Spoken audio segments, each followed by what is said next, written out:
शोभना सुरनायिका कालकंठी कांतिमती क्षोभिणी सूक्ष्म रूपिणी वज्रेश्वरी वामदेवी वयोवस्था विवर्जिता सिद्धेश्वरी सिद्ध विद्या सिद्ध माता यशस्विनी विशुद्धि चक्र निलया रक्तवर्ण त्रिलोचना खड्वांगादि प्रहरण वदनैका समन्विता पायसन प्रिया त्वक्स्था पशुलोक भयंकरी अमृतादि महाशक्ति तटागिनीश्वरी अनाहदाब्ज निलया श्यामा वदनद्वया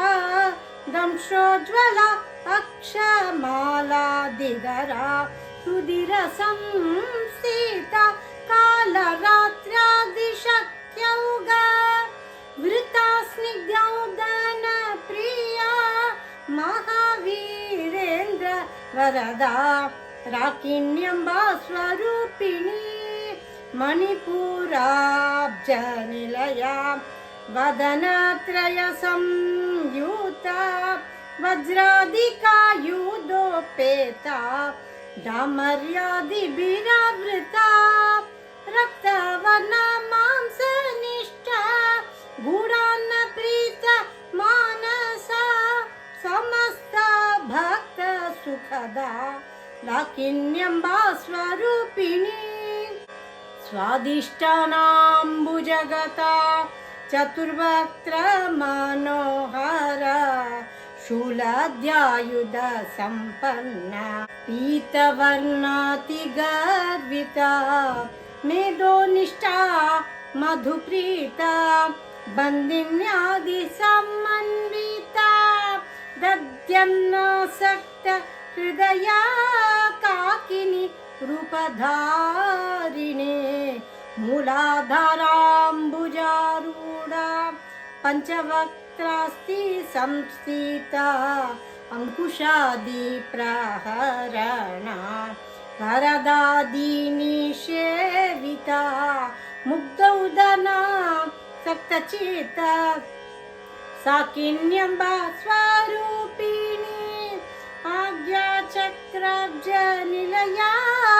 शुक्लवर्ण षडानना मज्जा संस्था हंसावती मुख्य शक्ति समन्विता हरिद्रानैकरसिका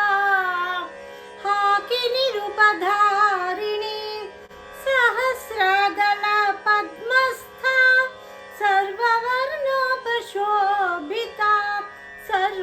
सर्वायुधधरा शुक्ला संस्थिता सर्वतोमुखी सर्वौदन प्रीतचित्त याकिन्यम्बा स्वरूपिणी स्वाहा स्वदा अमतिर्मेधा श्रुति स्मृति रनुतमा पुण्यकीर्ति पुण्यलभ्या पुण्यश्रवण कीर्तना पुलोमजात् चिताबन्ध मोचनी बर्बरानका विमर्शरूपिणी विद्या वियदादि जगत्प्रसू सर्वव्याधि प्रशमने सर्वमृत्युनिवारिणी अग्रगण्या चिन्त्यारूपा कलिकल्मषनाशिनी कात्यायनी कालहन्त्री कमलाक्ष निषेविता ताम्बूलपूरितमुखी दाडिमी कुसुमा प्रभा मृगाक्षी मोहिनी मुख्या मृडानी मित्ररूपिणी नित्यतृप्ता भक्तनिधि नियन्त्री निखिलेश्वरी मैत्र्यादि वासना लभ्या महाप्रलय साक्षिणी पराशक्ति परानिष्ठा प्रज्ञान घन रूपिणी माध्वीपानलसमता मातृका वर्ण रूपिणी महाकैलास निलया मृणाल मृदुदोर्लता महानीया दया मूर्ति महासाम्राज्यशालिनी आत्मविद्या महाविद्या श्री विद्या कामसेविता श्री षोडशाक्षरी विद्या त्रिकूटा कामकोटिका कटाक्ष किङ्करीभूत कमला कोटि सेविता शिरस्थिता चन्द्रनिभा बालस्तेन्द्र धनुप्रभा हृदयस्तरविप्रज्ञा त्रिकोणान्तरदीपिका दाक्षायणी दैत्यहन्त्री दक्षयज्ञविनाशिनी दरान्दोलिर्दीर्घाक्षी दरहासोज्ज्वलन्मुखी गुरुमूर्तिर्गुणनिधि गोमाता गुहजन्मा भू देवेशी दण्डनितिस्था दहराकाशरूपिणी प्रतिपन्मुख्यराकान्ता तिथिमण्डलपूजिता कलात्मिका कलानाथ काव्यलापविनोदिनी सचामर रमवाणी सव्यदक्षिणसेविता आदिशक्तिरमे आत्मा परमा पावनाकृति अनेककोटि ब्रह्माण्ड जननी दिव्य विग्रह क्लीङ्कारी केवल गुह्य कैवल्य पददायिनी त्रिपुरा त्रिजगद्वन्द्या त्रिमूर्ति सिद्धेश्वरी त्रय्यक्षरी दिव्यगन्धाढ्या सिन्दूरतिलकाञ्चिता उमा शैलेन्द्र तनया गौरी गन्धर्वसेविता विश्वगर्भा स्वर्णगर्भा वरदा वागधीश्वरी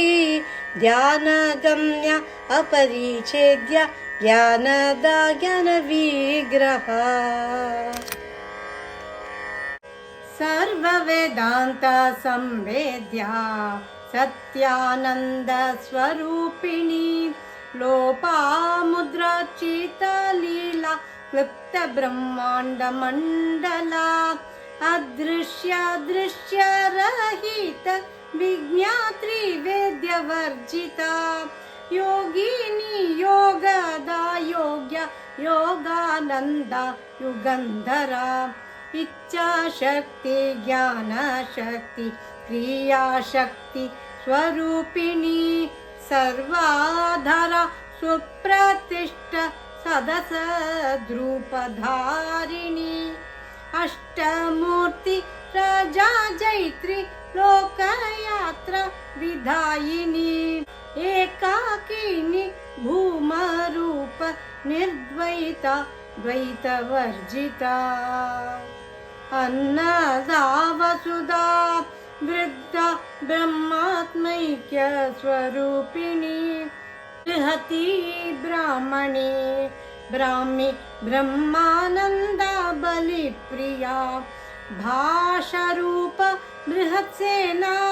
भावा भावा विवर्जिता सुखाराध्या शुभकरी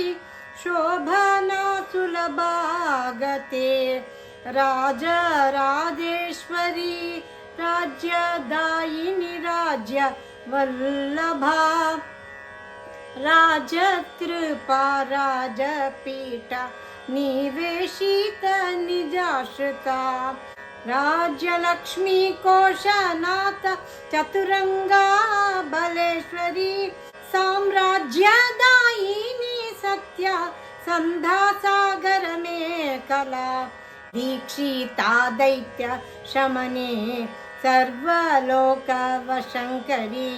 सर्वत्र दात्री सावित्री सच्चिदानन्दरूपिणे देशकला परिचिन्न सर्वगा सर्वमोहिनी सरस्वती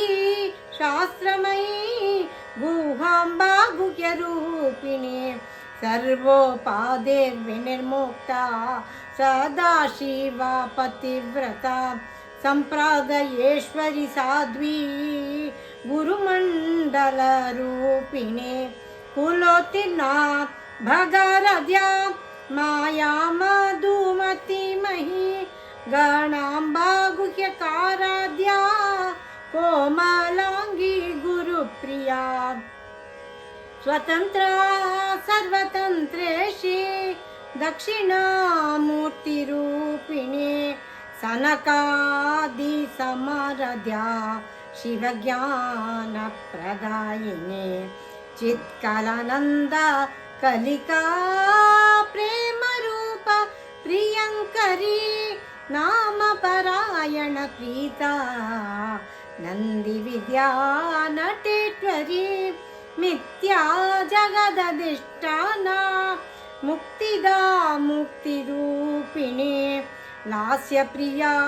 लयकरी लज्जारम्भादिवन्दिता भवदा वसुधा वृष्टि पापारण्य दवानला दौर्भाग्यतुलवातुला जराद्वान्तर रविप्रभा भाग्याब्धि चंद्रिका भक्त चित्तकेकि घना घना रोग पर्वत दम्बोली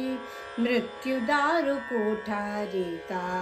महेश्वरी महाकाली महाग्रास महाशना अपर्णा चंडिका चंड मुंडासुर निषोधिनी क्षराक्षरात्मिका सर्व लोकेशी विश्वधारिणी त्रिवर्गदात्री सुभगा त्रयंबका त्रिगुणात्मिका स्वर्गापवर्गदा शुद्ध जपा पुष्प निभाकृति ओजोवती द्युतिधरा यज्ञरूप प्रिय व्रता दूराराध्या दूरादर्शा पाटली कुसुम प्रिया महती मेरु निलया मंदार कुसुम प्रिया वीराराध्या विराट रूपा विरजा विश्वतोमुखी प्रत्यग्रूपा पराकाशा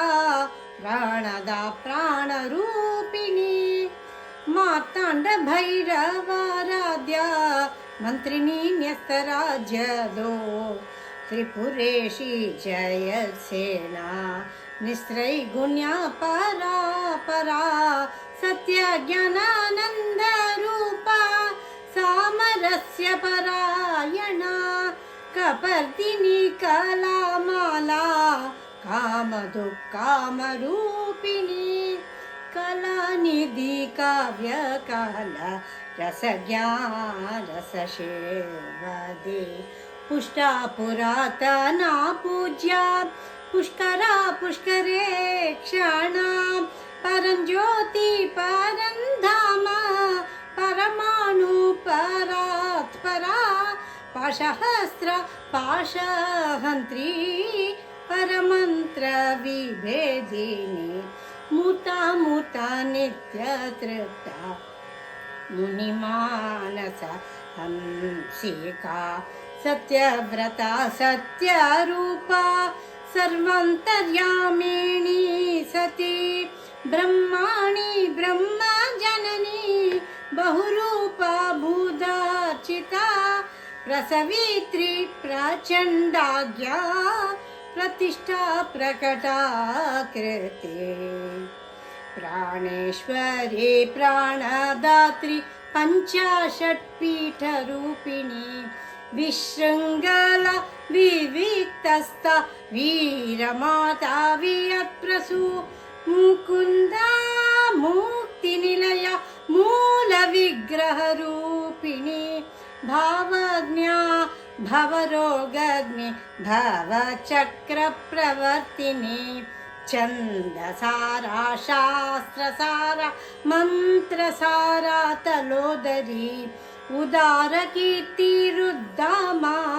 वैभवावनरूपिणी जन्म मृत्यु जरा तप्त जनविश्रान्तिदायिनी सर्वोपनिषदुद्दुष्टा शान्त्यतीता कलात्मिका गम्भीरा गगनान्दस्था गर्विता गानलोलुपा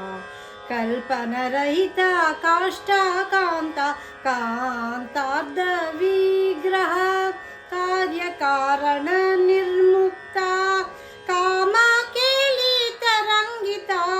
कनत्कनकताटङ्का लीला विग्रहधारिणी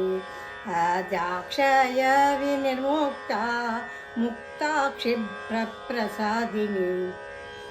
अन्तर्मुख समाराध्य बहिर्मुख सुदुर्लभा त्रयी त्रिवर्गनिलया त्रिस्ता त्रिपुरा मालिनी निरामया निरालम्बा स्वात्मा रामा सुधाश्रिते संसार पंक निर्मग्न समुदारण पंडिता यज्ञ प्रिया यज्ञ कति यजमान स्वरूपिणी धर्माधारा धनाध्यक्ष धन धान्य विवर्धिनी विप्रप्रिया विप्ररूपा विश्वभ्रमणकारिणी विश्वग्रासा विद्रुमाभा वैष्णवी विष्णुरूपिणी आयोनि योनि निलया कूटस्था कुलरूपिणी वीरगोष्ठी प्रिया वीर नैष्कर्म्यानादरूपिणी विज्ञान कलन कल्य विदग्धा बैन्दवासना तत्वाधिका तत्वमयी तत्वमत्त स्वरूपिणी सामगान प्रिया सौम्या सदाशिवा कुटुम्बिनी सव्यापसव्यमार्गस्था सर्वपद्विनिवारिणी स्वस्था स्वभावमधुरा धीरा धीर समर्चिता चैतन्याद्य समाराध्य चैतन्य